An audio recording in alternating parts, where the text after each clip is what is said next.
За та бүхэндээ орой минь төргий. Одоо 9 цаг болсон байна. Тэгээд энэ удаагийн бичлэгээрээ одоо би та бүхэндээ солонгос хэлийг хэрхэн сайн хурдан сурсан талаараа бичлэг оруулах зүгээр юм болоо гэж бодлоо. Ер нь ингээд YouTube дээр ч юм уу интернет дээр ер нь бол гадаад хэлийг хэрхэн сайн сурах талаар олон аргууд байдаг. Тэгээд миний хувьд болохоор энэ удаа та бүхэндээ өөрийнхөө жижигхэн түүхээс хуваалцсангаа ярил зүгээр юм болоо гэж бодлоо.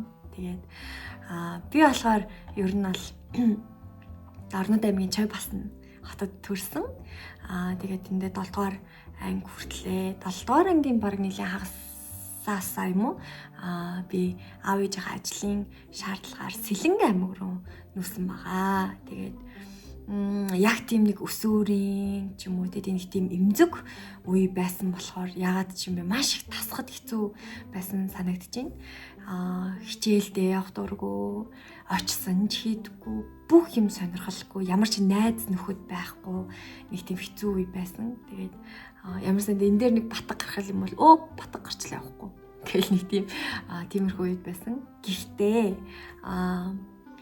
яг тэр үедээ хэцүү байлаа гэд тэр хэцүү зүйл бол ингээд байнга тийм ингээд бүр насан туршдаа үргэлж жилдэг зүйл бол ерөөсөө биш юм байлээ. Тэр үедээ тийм эмзэг хэцүү байсан ч гэсэндээ нэг жилийн дараа гэхэд би найз нөхөдтэй болсон, өөрийнхөө хоббитэй болсон. Ер нь бол бас тэр газараа дасаж эхэлж байсан. За тэгээд даслаа гэдээ бас хичээлдээ сайн болдог зүйл биш юм байлээ. Одоо санах нь ер нь бол гадаад хэлний хичээл, англи хэлний хичээл ордог байсан. Англи хэлний хичээлтэй, орос хэлний хичээлтэй нэг тийм сайн байсангүй. Тэгэхээр ер нь миний хэлэх гээд байгаа зүйл бол юу вэ гэхээр би бол хэлний авьяастай хүүхэд бол ер нь бол биш байсан юм шиг одоо бол надад их санагддаг. За тэгж явж байгаа Цалангоо 11-р ангид төгсөөд би 90 оны нэлээд хөшүүн байгаа. 90 оны биш 90 оны. 90 оны тийм 11 жилээр төгсөөд тэгээ би хэлний бэлтгэлд Солонгос руу явж исэн. За тэгээд надтай хамт хэлний бэлтгэл нэлээд 4 тэгээ надад нэлээд 5 уулаа бид нэр хэлний бэлтгэлд явж исэн. За тэгээд хэлний бэлтгэл сурж явах явцдаа надтай хамт ирсэн 4 хүн маань ер нь бол буцаад ингээд Монголдо ирж исэн. Тэгэхээр бид нэр боддог те ингээл гадаад руу очих юм бол ингээл бүх зүйл болчих юм шиг те бүх юм шинэрэглэх юм шиг алаад бүх юм шиг тэгэхээр гоё явах юм шиг санагддаг боловч бас л тэнд ингээл амьдрал өрнөжидэг те хэл мэдгүй болохоор тэрнээс илүү хэцүү болдог ч юм уу тийм нөхцөл байдал хүлээж авсан. Гисэн хідээж миний Солонгос дахь 8 жилийн хугацаанд миний хамгийн аз жаргалтай үе юу байсан бэ гэхээр миний хэлний бэлтгэлийн тэр богинохон хугацаа байсан. Зарим хүмүүс хэлдэг л дээ эсвэргээрээ хэлний бэлтгэл хамгийн хэцүү байсан гэж ярьдаг. Гэхдээ миний хувьд бол яагаад эсвэргээрээ хамгийн аз жаргалтай мөчүүд байсан. Тэгэхээр яагаад вэ гэхээр би хэлний бэлтгэлдээ амьдралдаа хизээж хийж байгаагүй. Тэр нэг 17 настай охин биш үү? 17 жилийн турш хижээж үзэж байгаагүй тэр нэг хичээл зүтгэлийг би гаргаж ирсэн өөртөө. Тэгэхээр хүн гэдэг зүйл альва нэг хэцүү зүйлийг даван гарсныхаа дараа тэр нэг өөртөө итгэх итгэлтэй болтгүй юм гэж байдгүй юм байна. Би хижээвэл чаддсан байна гэдгийг би мэдэрсэн. Тэгэхээр яагаад би тэгж мэдэрсэн бэ гэхээр ер нь бол би 9 сарын дундуур Солонгост очиж исэн л та. Тэгээд яг 9 сарын дундуур очисон чинь яг ургацсан баяр таараад нэг хэсэг хугацаанд амарсан. Тэгээ ер нь бол манай хичээл яг 10 сарын 1-ээс эхэлжсэн санагдаж байна. Тэгээд би 10 сар бүтэн, 11 сар бүтэн, 12 сар бүтэн, 1 сар бүтэн хичээлээд 2 сар ихээр би TOEFL-ийн шалгалт өгөөд TOEFL 3 авч исэн байгаа. Тэгээд надтай адилхан зөндөө богино хугацаанд TOEFL авч исэн хүмүүс байгаа хэл та. Тэгээд тэр бол бас миний үнэхээр өөртөө итгэх итгэл нэг төвшнөөр гэсэн тийм үе байсан. За тэгвэл Солонгоо яаж 4 сарын дотор TOEFL-ийн 3-ыг авсан бэ гэсэн асуудал гарч ирнэ. Тэгэхээр ерөөсөө л маш амархан тэр бол юу байсан бэ гэхээр ерөөсөө нэгт зоригтой, хоёрт сууж сурах байсан миний хувьд бол. Тухайн үед хэлний бэлтгэлүүд бүгд өөр өөр хугацаатай байдаг байсан л да. Ер нь бол өглөөний өсөөс ихэвчлэн 1 хүртэл ордог штеп. Харин манай сургуулийн үед яадаг байсан бэ гэхээр өглөөний өсөөс өдрийн хоолнд ороод өдрийн хоолны 1 цагийг хасаад орой 4 гэж хичээл маань тардаг байсан. Тэгээд ер нь бол ажлын 5 өдөр те 5 өдөр өглөөний өсөөс 4 хүртэл би яг багшийнхаа юу өгн тэрийг хийдэг хөхт байсан. Мэдээж дунд нь залхуу хүрэх, нойр хүрэх те дунд нь халт зүрмөглөх үед байсан ч гэсэндээ би хизээж хичээлээ тасалж байгаагүй. Хизээж ясан бахна. Хоцорч байгаагүй тийм хөхтэйсэн. За тэгээ 4-өөс хичээл тараад хоолндоо орж аваад те дотоорны хоолоо идээд ер нь бол хагас ус хоол ундны тэрэ гэж жагаад ер нь бол 8-аас ахуулаад орой унтах хүртлээр даалгавраа хийгээд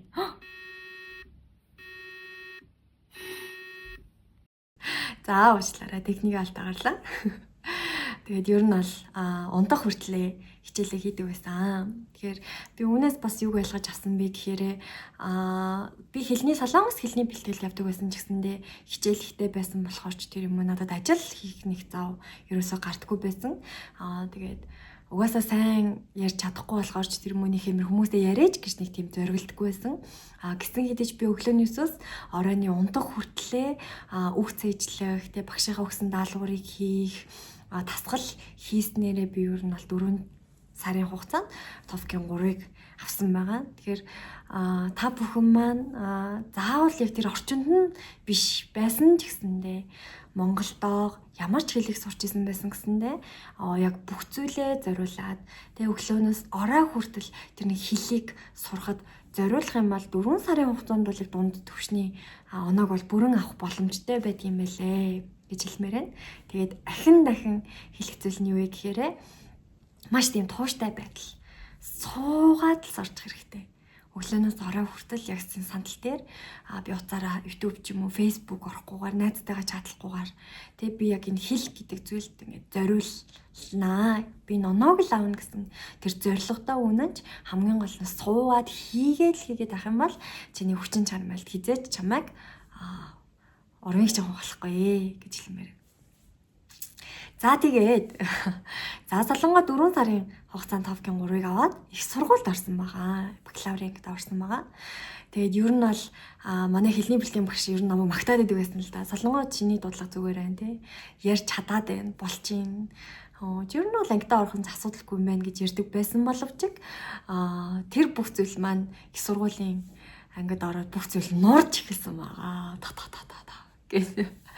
Тэгээд би санджаал да нэг түүхийн хичээл орж исэн. Гадаадын түүхийг үнээр гайхалтай хичээл байсан л да. Гадаадын түүхийг солонгос хэл дээр үздэг тийм хичээл байсан. Тэгээд би яг өөрийгөө ойлгож байгаа тэр нэг хичээлээс өөрийнхөө ойлгосон нэг үгээ ингээд түүж байгаа байхгүй юу. За багш хичээл зааж ин би хэдийн ширхэг үг ойлгох нэ ингээд түүж үтсэн чинь ерөөсөө л 10 дотор байсан. Тэр хэмжээний би ямар ч хичээлийг бүр юу ч ойлгодгүй байсан. Тэгээд солонгос их сургуулийн ангийнхан маань эхэндээ надад их ярих гэж хичээдэг байсан. Солонгоч Монголоос ирсэн юм уу те. Морьтой хичээлтэй явдггүй гэл аюу тийм надад их сонирхож гадаад хүүхд болохоор их сонирхож асуудаг байсан ч гэсэндээ тэр маань их удаан яваагүй. Яагаад вэ гэхээр асуусан асуултанд нь би хариулж чадахгүй, сайн ойлголцохгүй байсан болохоор ер нь л ангийнхан маань намайг гаргуунд нь гаргаж эхэлсэн байгаа. Тэгээд үнэхээр маш их ганцаарддаг байсан, найз байдаггүй байсан, хичээлээ ойлгодгүй байсан. Монголчуудтайгаа найзлах цаг хугацаа байдаггүй байсан. Тэрийг манай хамт зурж исэн монголчууд маань гэрчлэх баха. Тэгээд өдөр болгон уйлдаг нэг тийм хэцүү хугацаа бол үнэхээр байсан. Гэсэн хэдиж би бол одоо бодохны ер нь бол орсон хичээлээ бүгднийг нь орчуулах гэж үздэг. Тэгээ даалгавар өгвөл тэр даалгаврыг нь хийх гэж үздэг. Драмыг сабтайтлгүй үзэж эхэлсэн тий. Ер нь бол бас ингээл урагшлаад байгаа нь мэддэхгүй байнгын л юм ингээл орчуулаад ойлгох гээд хийгээл байдаг байсан.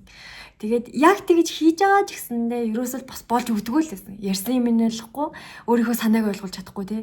Үг цээжлээд байгаа хэрнээ үгээ гэж гаргаж чадахгүй, илэрхийлэх тийм боломж нь ч олддоггүй. Тэ жишээлбэл вар гэдэг үгийг би өнөөдөр цээжлээ гэхэд тэр вар гэдэг үгийг маргааш нь ашиглах боломж байдгүй ч юм уу тий. Тэгээ урагшлаад байгаа нь мэддэхгүй нэг тийм жилийн хугацаа бол үнэхээр байсан санагдаж байна. Тэгээд үнэхээр хүн болгон хэл сурж байгаа тэр орчинд нь байгаа хүн болгон мэдрэх бах тий. Ингээд ойлгохгүй байхад нь ичих нэг тийм мэдрэмж тий. Дээрээс нь ярих гээд байгаа зүйлийг хэлж чадахгүй нэг тийм гацах мэдрэмж тий. Хэл мэдгүйгээсээ болоод яг тийм тэнэг хүн шиг ч юм уу тий, нэг цэцэрлэгийн хүн шиг ч юм уу тэр хүмүүст ойлгох гээд байгаа юм шиг тийм нэг үнэхээр өөртөө итгэлгүй байдал үүсгэх нэг тийм нэг жил бол байсан, нэгдүгээр курстэй. Тэгээд миний хамгийн бас ерөөсөө мартаж чаддаггүй зүйл маань гэхээр надад бас Солонгос сурч исэн, миний өмнө очсон байсан нэг монгол эгч маань байж исэн л та. Тэгээд бид хоёрны гадуур ингээд алхаа явж исэн чинь тэр эгч маань надад юу хэлжсэн бэхээр солонгоч миний хажууд бит ерөөсөө солонгосоор ирээдээ тий гэсэн. Тэгээд би ингээд юу ч ойлгохгүй яагаад гэдэг ингээд асуусан чинь чамайг ингээд солонгосоор ярих миний бүр ингээд дотор харцганаад байна гэд надад тэгж хэлжсэн. Тэрнээс олж би нэг хэсэг хугацаанд ярих ямар ч итгэлгүй ингээд болж исэн үе бас надад байсан. Тэгэхээр тэгсэн ч гэсэндээ би өдөр болгон ингээд яалтчгүй л явах хэрэгтэй юм чинь, тэг хичээлдээ суух хэрэгтэй юм чинь ингээд явж исэн. Тэгээд тэгсээр байгаад үнэхээр цаг хугацаа бас ингээд үнэхээр бас үр дүн нь харагдахгүй байгаа ч гэсэндээ цаг хугацаа нэг жилийн дараа надад үр дүн нь жоохон мэдрэгдэж эхэлсэн. Юу гэхээр би хичээлээ чүү ойлгож эхэлдэг болсон.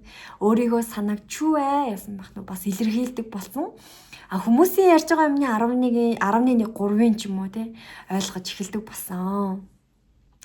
Тэгээд ер нь бол бас тэгсэн ч гэсэн хангалтгүй байгаа л байсан. Тэгээд ер нь бол 2 дугаар курст арай дээрдээд 3 дугаар курст арай дээрдээд төгсөх курстээ ер нь бол би за би ойлгож байна төвшөнд очсон гэж санагдаж байна. Тэгээд би нэг YouTube үзэж байгаад нэг хүний комментиг уншижсэн л та. Тэгээд тэр хүн болохоор солонгос хүн хэрнээ англи хэлийг сурсан тийм хүн байлаа. Тэгээд тэр хүн хэлэхдээ ер нь бол гадаад хэл сурна гэдэг бол 10 жилийн дор хаяж 10 жилийн хөдөлмөр байдаг юм гэж хэлсэн байлээ. Тэгэхээр тэр бол яалтчгүй үнэн гэж би бол бодож байна. Тэгээд цаг хугацаа хэрэгтэй. Хамгийн гол нь цаг хугацаа хэрэгтэй. Гэхдээ 10 жил гэдэг чинь бас ингээд аяга урт хугацаа шүү дээ, тий. Тэгэхээр тэр урт хугацааны аялалд бид бүхэн дуртай зүйлээрээ дамжуулаад тий өдөр болгон алхамаар яваад л ах юм бол тэр сайн болох тэр нэг үзүүр дээр хүрэх юм болоо гэж бодож байна. Тэгээд нэг юмрхөө. Тэгэхээр ер нь бол та бүхэн маань дуртай зүйлээрээ би гадаад хэл рүү жоохон ойртоосэй гэж хүсэж байна. Тэгээ хамгийн сүүлд нэг юм зүйл байгаа гэхээр би маш их сүүл рүүгээ жоохон ойлгоод эхлээд 4-р курсээс ахуулаад би ном их уншиж эхэлсэн. Тэгээд ном уншихдаа ингээл эхний уудсан дээр ингээл мэдхгүйгүүдээ зурхад баг ингээл талан шахуу тий мэдхгүйгүүд байдаг байсан. Гисэн хэдэж би тэр үгдийг ерөөсө орчуулдаггүй байсан. Тэгээд жишээлх юм бол нэг үг байлаа гэхэд нэг өгүүлбэрт орсон бол би тэр өгүүлбэрээр нь хараад энэ үг иймэрхүү утгатай юм болов гэж орхин тий.